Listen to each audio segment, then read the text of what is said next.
Hey folks, I am recording one of my PoE videos, mostly because I am playing around with a character build that I've done before and wanted to record a little showcase video. I'm going to run a T16 map and I'll talk about the build a little bit. This is Ice Trap of Hollowness, played on an Elementalist. In the past, I did this during Pohx League as a Trickster, and mostly you just run around and throw down traps and they explode on their own because I'm using Sunblast, which causes them to explode on their own. And um, on a single target fight, I can lay down 18 of these at a time. Um, but for the most part, you're just walking around and exploding everything. And it's a pretty chill style. The last time I did this, I was using um, Eldritch Battery and using that as my mana pool. And because of the benefit of Golems and playing on an Elementalist, I have like a bunch of free buffs thanks to the Golems. So I'm able to get everything that I need and still have, mana to cast. So it's pretty comfy. I am 100% spell suppression capped. All my elemental resist, chaos resist are at 75%. Running a little over 3,000 life and 2,700 energy shield. Um, Recently swapped from Wicked Ward to Ghost Shroud. But at some point, I want to pick back up Wicked Ward, just because I feel like that combo will be good together. And again, like I'm mostly just zipping around the map and throwing down ice traps, which are exploding, and taking care of everything with me.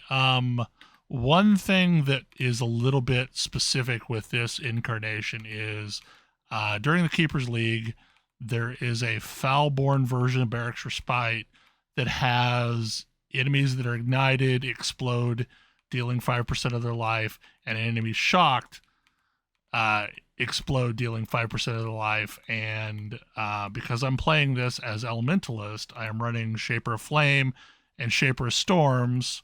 So I am always igniting and always shocking with or frost damage, or like my ice damage that the ice traps run is always shocking and always igniting, which means every time I kill anything, I'm getting a double explode, which is part of what makes it so comfy for clear. Um, but we'll pop in here and do the boss.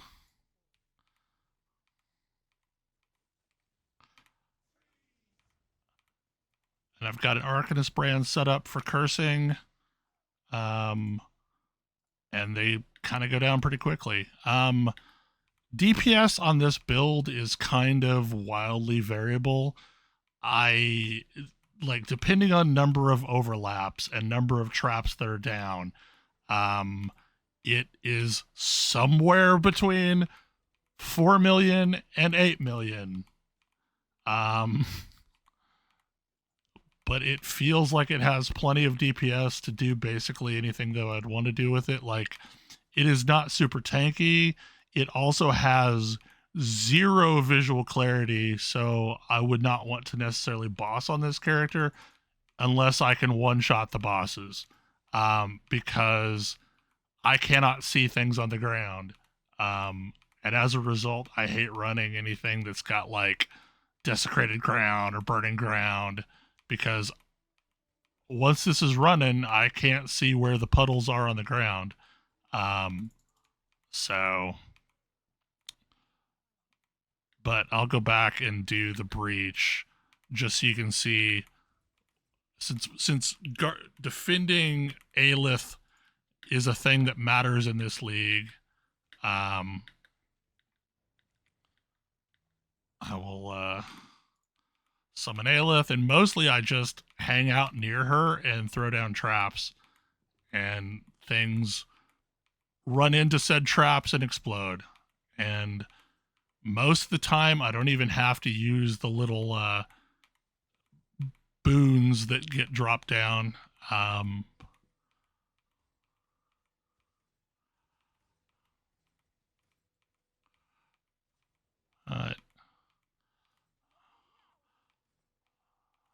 Will do my best not to do this without using any of the buffs.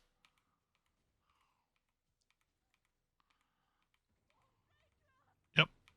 And there she exploded.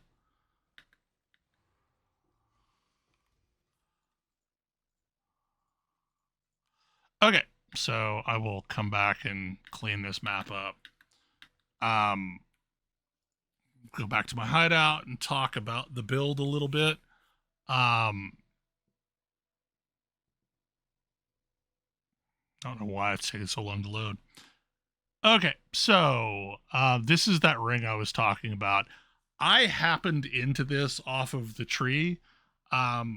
However, buying one of these outright off the market right now costs around 50 div.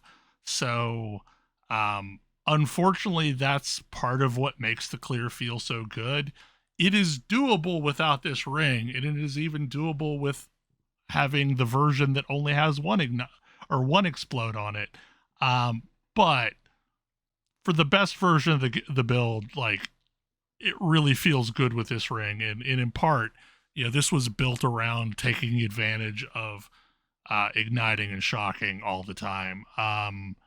I am running a replica Dragonfang's amulet with Ice Trap, and that combined with the fact that I am running this Foulborn Toolborn that gives me +4 to level of all cold skill gems,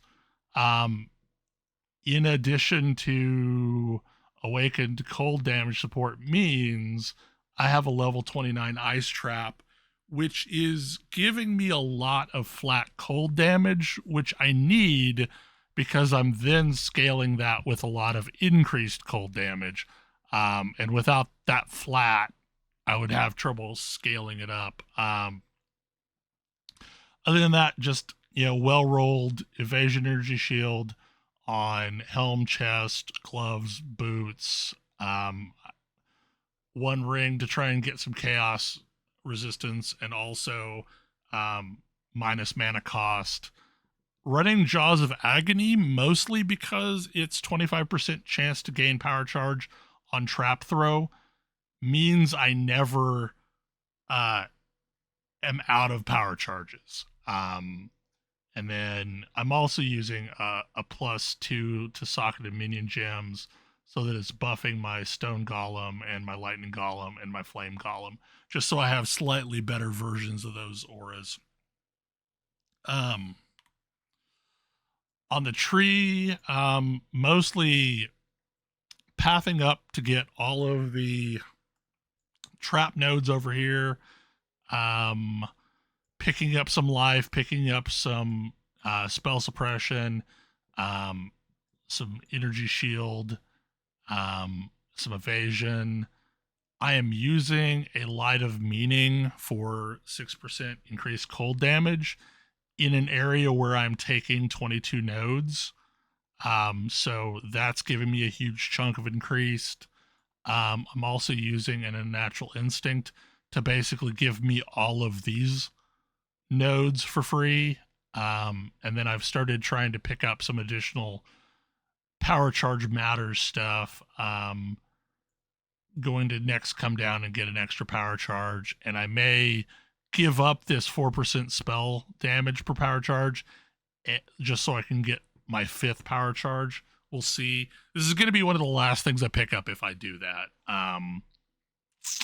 Other than that, on the Ascendancy, I've got Bastion of Elements as my 4th node.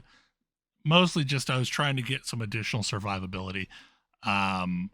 But the important ones are Liege of the Primordial for Golems matter, and then Shaper of Storm so I can shock, Shaper of Flame so I can ignite. Then obviously I also picked up Golem Commander, which is what's giving me, my 4 golems. So yeah, like it's a fun version of the build, and I think it's way better than the Trickster version that I built. But part of that's because of the Foulborn uniques. I would end up building it slightly differently without those, I think. I'd lean more into caring way more about crit, and power charge stacking, and maybe doing some shenanigans with that. But yeah, like this has been a very successful build. I pretty much ripped through the maps without any issue, or ripped through the campaign without any issue.